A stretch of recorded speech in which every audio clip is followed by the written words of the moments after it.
ਸੁਖਦੇਵ ਸਿੰਘ ਨੇ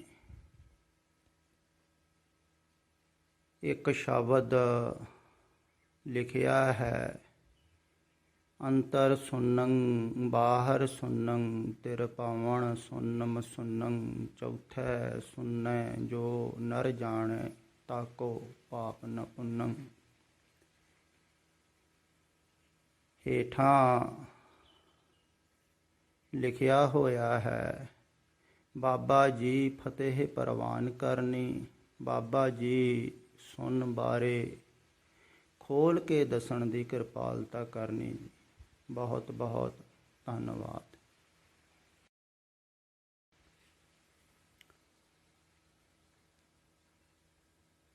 ਖੋਲ ਕੇ ਬਹੁਤ ਵਾਰਾਂ ਪਹਿਲਾਂ ਦੱਸਿਆ ਜਾ ਚੁੱਕਿਆ ਹੈ।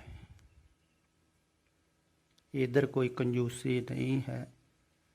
ਪੂਰੀ ਕੋਸ਼ਿਸ਼ ਹੈ ਵੀ ਤੁਹਾਨੂੰ ਖੋਲ ਕੇ ਸਮਝਾਇਆ ਜਾ ਸਕੇ।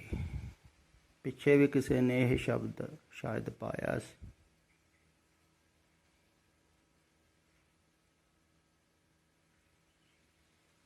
ਤੇ ਖੋਲ ਕੇ ਸਮਝਾਇਆ ਸੀ, ਪਰ ਕੁਛ ਐਸਾ ਹੈ ਜਿੰਨਾ ਖੁਸ਼ੀ ਖੋਲ ਕੇ ਸਮਝਾ ਦਿਓ, ਬਿਲਕੁਲ ਖੋਲ ਕੇ ਰੱਖ ਦਿਓ ਸਾਹਮਣੇ, ਤਾਂ ਵੀ ਸਮਝ ਵਿੱਚ ਨਹੀਂ ਆਉਂਦਾ ਹੈ।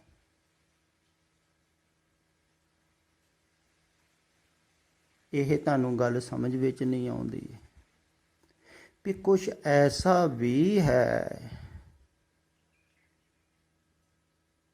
ਜੋ ਸਮਝ ਵਿੱਚ ਆ ਨਹੀਂ ਸਕਦਾ।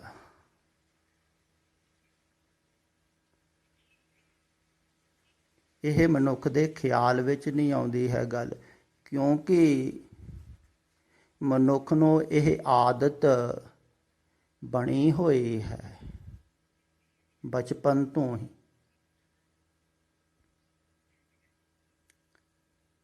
ਛੋਟੇ ਬੱਚਿਆਂ ਨੂੰ ਤੁਸੀਂ ਦੇਖਿਆ ਹੈ ਨਾ,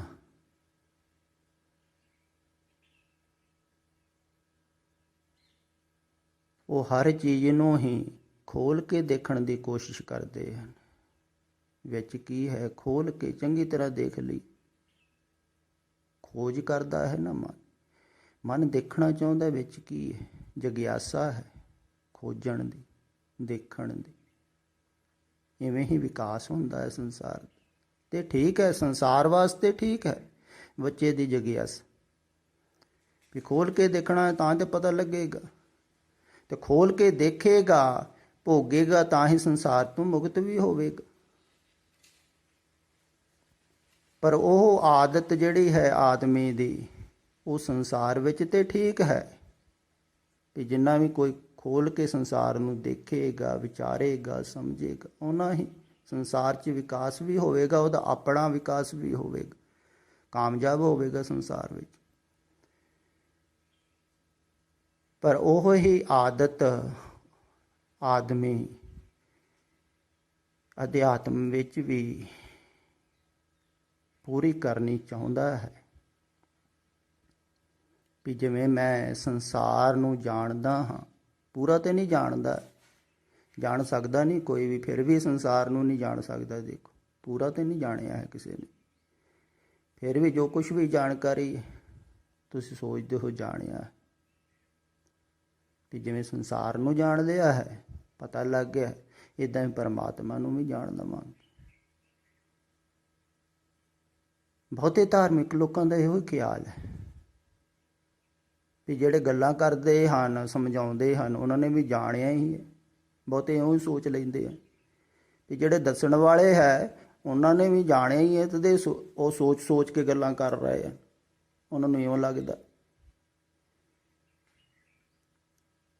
ਪਰ ਤੁਸੀਂ ਵੀ ਜਾਣੋਗੇ ਤਾਂ ਤੁਹਾਨੂੰ ਪਤਾ ਲੱਗੇਗਾ ਵੀ ਜਾਣੇ ਹੋਏ ਦੀਆਂ ਗੱਲਾਂ ਦੇ ਵਿੱਚ ਤੇ ਅਣਜਾਣ ਦੀਆਂ ਗੱਲਾਂ ਦੇ ਵਿੱਚ ਕੀ ਫਰਕ ਹੈ।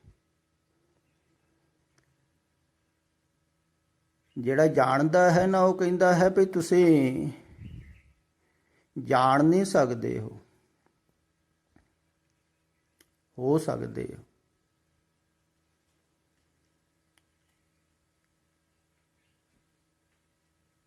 ਜਾਣਿਆ ਥੋੜ੍ਹੀ ਜਾ ਸਕਦਾ। ਤੁਸੀਂ ਆਪ ਸੋਚੋ ਵੀ ਜਿਹਨੂੰ ਤੁਸੀਂ ਸੁਣ ਕਹਿ ਰਹੇ ਹੋ, ਸੁਣਨ ਦਾ ਅਰਥ ਕੀ ਹੁੰਦਾ ਹੈ? ਕੁਛ ਵੀ ਨਹੀਂ। ਹੁਣ ਜੋ ਕੁਛ ਵੀ ਨਹੀਂ ਹੈ ਉਹਨੂੰ ਜਾਣੋਗੇ ਕਿਵੇਂ? ਤੁਸੀਂ ਕਹਿੰਦੇ ਖੋਲ ਕੇ ਦੱਸੋ।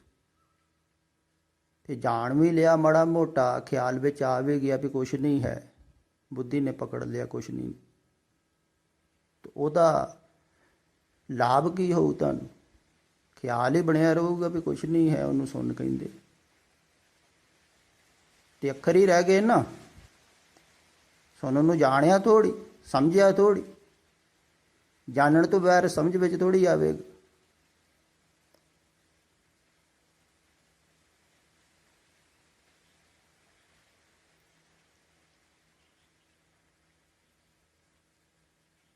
ਤੈਨੂੰ ਜਾਣਿਆ ਥੋੜ੍ਹੀ ਜਾ ਸਕਦਾ।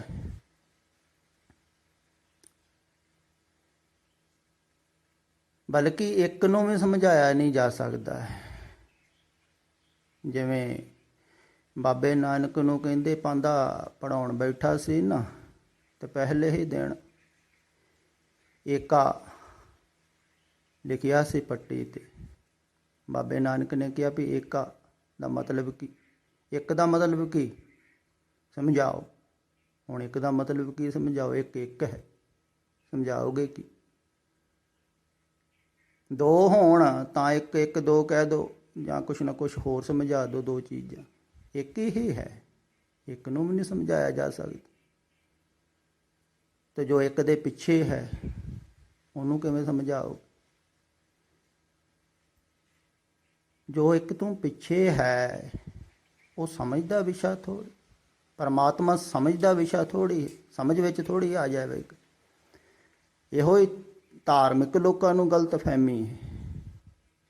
ਜ਼ਿਆਦਾਤਰ ਜਿਹੜੇ ਪੜ੍ਹੇ ਲਿਖੇ ਹਨ, ਅਸੀਂ ਸਮਝ ਲਵਾਂਗੇ, ਤਾਂ ਉਹਨਾਂ ਨੂੰ ਲੱਗਦਾ ਵੀ ਹੈ ਬਹੁਤ ਸਾਰੀਆਂ ਗੱਲਾਂ ਸਿੱਖ ਕੇ ਪ੍ਰਚਾਰ ਕਰਕੇ ਵੀ ਸ਼ਾਇਦ ਅਸੀਂ ਸਮਝ ਲਿਆ ਹੈ। ਪਰ ਖਿਆਲ ਵਿੱਚ ਰੱਖਿਓ, ਜਿਹੜਾ ਸੋਚਦਾ ਹੈ ਮੈਂ ਸਮਝ ਲਿਆ ਹੈ ਨਾ, ਉਹਨੇ ਕੁਛ ਵੀ ਨਹੀਂ ਸਮਝਿਆ ਹੈ। ਕਿਉਂਕਿ ਸਮਝ ਦਾ ਵਿਸ਼ਾ ਥੋੜ੍ਹੀ ਹੈ ਪਰਮਾਤਮਾ। ਸਮਝ ਦਾ ਵਿਸ਼ਾ ਸੰਸਾਰ ਹੈ। ਸੰਸਾਰ ਵਾਸਤੇ ਸਮਝ ਪੈਦਾ ਹੋਈ ਹੈ ਨਾ। ਬੱਚੇ ਦੀ ਸਮਝ ਸੰਸਾਰ ਵੈਸੇ ਪੈਦਾ ਹੋਈ। ਜਿਵੇਂ ਅੱਖਾਂ ਸੰਸਾਰ ਨੂੰ ਦੇਖਣ ਵਾਸਤੇ ਪੈਦਾ ਹੋਈਆਂ, ਕੰਨ ਸੰਸਾਰ ਨੂੰ ਸੁਣਨ ਵਾਸਤੇ ਪੈਦਾ ਹੋਏ, ਇੱਦਾਂ ਹੀ ਸਮਝ ਸੰਸਾਰ ਵਾਸਤੇ ਪੈਦਾ ਹੋਈ। ਸੰਸਾਰ ਨੂੰ ਸਮਝ ਸਕਦੀ, ਪਰਮਾਤਮਾ ਨੂੰ ਥੋੜ੍ਹੀ। ਜਿਹੜਾ ਸਮਝ ਤੋਂ ਪਿੱਛੇ ਉਹਨੂੰ ਕਿਵੇਂ ਸਮਝੋ? ਉਹਨੂੰ ਕਿਵੇਂ ਦੇਖੋ? ਇਹਨਾਂ ਅੱਖਾਂ ਨਾਲ ਥੋੜ੍ਹੀ ਦੇਖੇਗਾ, ਇਹਨਾਂ ਅੱਖਾਂ ਨਾਲ ਸੰਸਾਰ ਹੀ ਦਿਖਦਾ।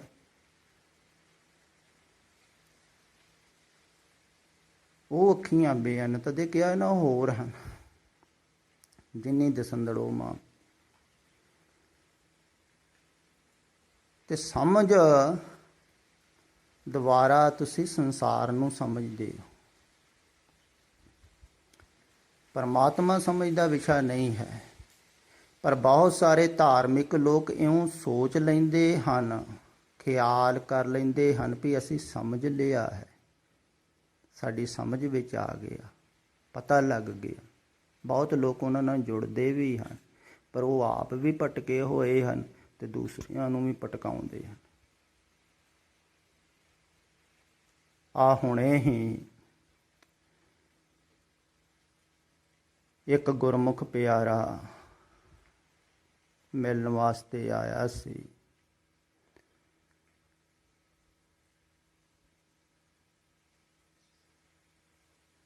ਤੇ ਉਹ ਬਹੁਤ ਸਮੇਂ ਤੋਂ ਧਾਰਮਿਕ ਲੋਕਾਂ ਦੀ ਸੰਗਤ ਵਿੱਚ ਰਿਹਾ ਹੈ, ਗਿਆਨੀਆਂ ਦੀ, ਕਥਾ ਵਾਰਤਾ ਕਰਨ ਵਾਲਿਆਂ ਦੀ ਸੰਗਤ ਵਿੱਚ, ਡੇਰਿਆਂ ਦੇ ਵਿੱਚ, ਗੁਰਦੁਆਰਿਆਂ ਦੇ ਵਿੱਚ, ਟਕਸਾਲ ਦੇ ਵਿੱਚ ਵੀ ਉਹ ਕਹਿੰਦਾ ਮੈਂ ਕਾਫੀ ਸਮਾਂ ਰਿਹਾ।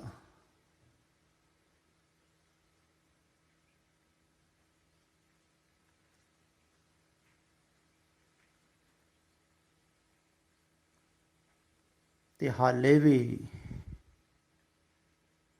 ਉਹ ਭਟਕ ਰਿਹਾ ਹੈ।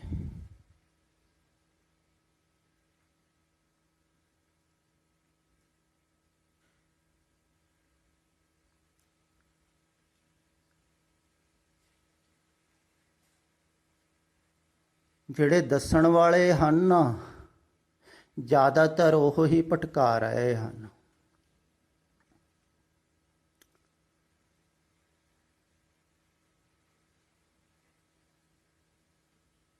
ਹੁਣ ਦੱਸਣ ਵਾਲੇ ਕਿਵੇਂ ਦੱਸਦੇ ਹਨ? ਉਹ ਕਹਿੰਦਾ ਵੀ ਮੈਨੂੰ ਸੰਤ ਸਕੱਤਰ ਸਿੰਘ ਜੀ ਡੁਮਾ ਵਾਲੇ ਹੁਸ਼ਿਆਰਪੁਰ ਕੋਲ ਡੇਰਾ ਹੈ ਜੋ, ਉਹਨਾਂ ਨੇ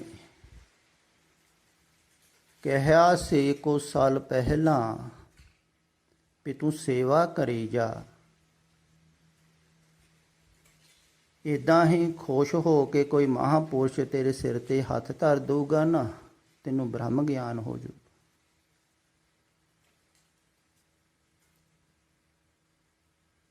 ਕਹਿੰਦਾ ਮੈਂ ਬਹੁਤ ਸਮਾਂ ਸੇਵਾ ਕਰਦਾ ਰਿਹਾ।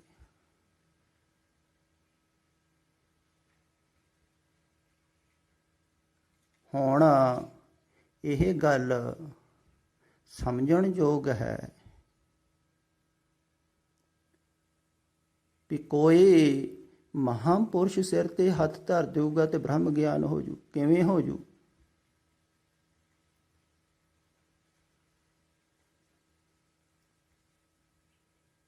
ਬਾਹਰਲਾ ਸੰਸਾਰਿਕ ਗਿਆਨ ਨਹੀਂ ਹੁੰਦਾ ਹੈ ਐਡੀ ਛੇਤੀ, ਤੇ ਬ੍ਰਹਮ ਗਿਆਨ ਹੋ ਜੂ।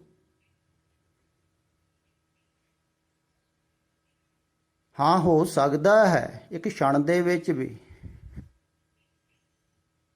ਪਰ ਉਹ ਸਿਰਫ ਸਿਰ ਤੇ ਹੱਥ ਰੱਖਿਆ ਨਹੀਂ ਹੋਵੇਗਾ, ਉਹ ਸਮਰਪਣ ਦੁਆਰਾ ਹੋਵੇਗਾ, ਉਹ ਮਿਟ ਕੇ ਹੋਵੇਗਾ। ਜਿਵੇਂ ਪੰਜਾਂ ਪਿਆਰਿਆਂ ਨੇ ਸੀਸ ਰੱਖੇ ਸੀ ਨਾ ਆਪਣੇ ਗੁਰੂ ਦੇ ਅੱਗੋਂ, ਮਿਟਣ ਨੂੰ ਤਿਆਰ ਹੋ ਗਏ ਸੀ, ਮਿਟ ਗਿਆ ਸੀ। ਤੇ ਜਿਹੜਾ ਮਿਟਦਾ ਹੈ, ਮਿਟ ਕੇ ਹੀ ਹੁੰਦਾ ਹੈ ਨਾ। ਆਪ ਗਵਾਈਏ ਤਾਂ ਸੋ ਪਾਈਏ, ਪਹਿਲਾ ਮਰਨ ਕਬੂਲ। ਜਿਹੜਾ ਮਰ ਗਈ, ਮਿਟ ਗਈ, ਤੋ ਸਮਰਪਣ ਦੁਆਰਾ ਹੁੰਦਾ ਹੈ। ਤੇ ਸਮਰਪਣ ਬਹੁਤ ਹੀ ਗਹਿਰੇ ਪ੍ਰੇਮ ਦੇ ਵਿੱਚ ਹੁੰਦਾ ਹੈ, ਸਿਰਫ ਉੱਪਰ ਉੱਪਰ ਨੂੰ ਸੇਵਾ ਕਰਕੇ ਨਹੀਂ ਹੁੰਦਾ। ਖਿਆਲ ਵਿੱਚ ਰੱਖਿਓ, ਬਹੁਤ ਗਹਿਰਾ ਪ੍ਰੇਮ ਹੋਵੇ। ਤੁਸੀਂ ਆਪ ਸੋਚੋ ਵੀ ਕਿਸੇ ਦੀ ਖਾਤਰ ਮਰ ਜਾਣਾ, ਮਰਨ ਨੂੰ ਤਿਆਰ ਹੋਣ, ਇੰਨਾ ਪ੍ਰੇਮ ਹੋਣਾ ਚਾਹੀਦਾ ਵੀ ਤੁਸੀਂ ਕਹੋ ਤੇ ਮੈਂ ਮਰਨ ਨੂੰ ਤਿਆਰ ਹਾਂ, ਹੁਣ ਮਿਟਣ ਨੂੰ ਤਿਆਰ ਹਾਂ, ਮਿਟਾ ਦਿਓ ਮੈਂ। ਤੋ ਜਿਹੜਾ ਮਿਟਣ ਨੂੰ ਤਿਆਰ ਹੋ ਗਿਆ ਤੇ ਉਹਨੂੰ ਗੁਰੂ ਫਿਰ ਮਿਟਾ ਦਿੰਦਾ। ਤੇ ਮਿਟ ਕੇ ਹੁੰਦਾ ਹੈ, ਸਿਰਫ ਸਿਰ ਤੇ ਹੱਥ ਰੱਖ ਕੇ ਤੋੜ। ਤੇ ਕਹਿੰਦਾ ਮੈਂ ਬਹੁਤ ਸਮਾਂ ਉੱਥੇ ਸੇਵਾ ਕਰਦਾ ਰਿਹਾ। ਹੁਣ ਮੇਘੋਵਾਲ ਕਿਸੇ ਗੁਰਦੁਆਰੇ ਦੇ ਵਿੱਚ ਗ੍ਰੰਥੀ ਹੈ,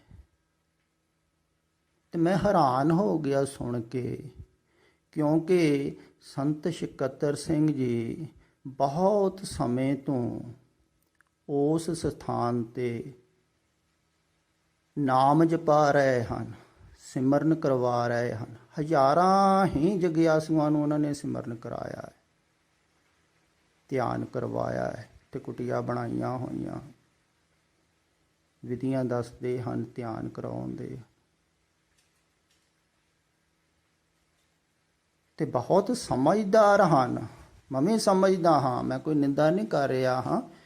ਤਕਰੀਬਨ ਮੇਰੇ ਖਿਆਲ ਵਿੱਚ ਸਾਰਿਆਂ ਨੂੰ ਜ਼ਿਆਦਾ ਅਜੋਕੇ ਸਮੇਂ 'ਚ ਅਗਰ ਕੋਈ ਸਮਝਦਾਰ ਹੈ ਧਾਰਮਿਕ ਪੱਖ,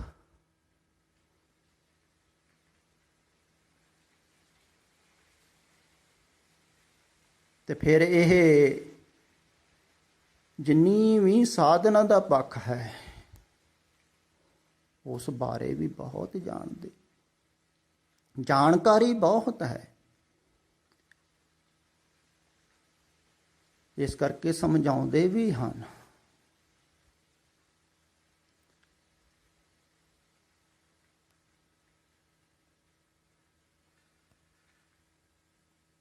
ਕਿਉਂਕਿ ਮੈਨੂੰ ਵੀ ਖਿਆਲ ਹੈ, ਮੈਂ ਵੀ ਬਹੁਤ ਸਮਾਂ ਪਹਿਲਾਂ 25-30 ਸਾਲ ਹੋ ਗਏ ਹੋਣਗੇ ਸ਼ਾਇਦ, ਮੈਨੂੰ ਤੇ ਖਿਆਲ ਨਹੀਂ ਹੈ, ਮੈਨੂੰ ਵੀ ਸਮਝਾਉਂਦੇ ਹੁੰਦੇ ਸਨ ਉੱਥੇ। ਦੇਖੋ, ਤੇ ਹੁਣ ਵੀ ਉਹ ਸਮਝਾ ਹੀ ਰਹੇ ਹਨ।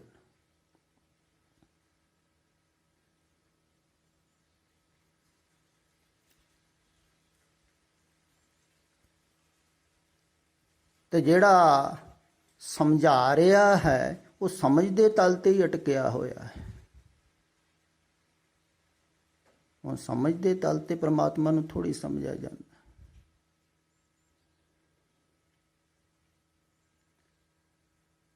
ਜਿੰਨਾ ਖੁਸ਼ੀ ਪ੍ਰਮਾਤਮਾ ਦਾ ਗਿਆਨ ਹੋਵੇ, ਪੂਰਾ ਦਾ ਪੂਰਾ ਹੀ ਆਪਾਂ ਕਹਿ ਲਈਏ, ਸਾਰਾ ਹੀ ਸ਼ਾਸਤਰ ਵੇਦ ਪੜ੍ਹੇ ਹੋਣ, ਗਿਆਨ ਹੋਵੇ,